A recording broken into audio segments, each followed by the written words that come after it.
সে ঘুরে তাকালো, রসুল তাকে কাছে আগিয়ে গিয়ে বলছেন, বাবা এটা ইসলাম ধর্মের পবিত্র একটা জায়গা, এখানে আমরা মহান স্রষ্টাকে দাসত্ব রুকু সেজদা দিই, ইবাদত করি, পবিত্র জায়গা, এখানে পেশাব করতে নাই।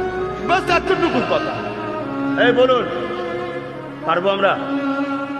আমরা পারবো?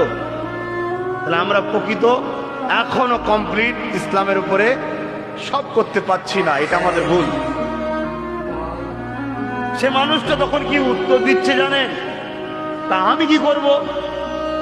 আমার বাংলা কথাই বাংলা ভাষায় বলছি, তারা তার বাংলায় আরবিতে। আমি কি করব?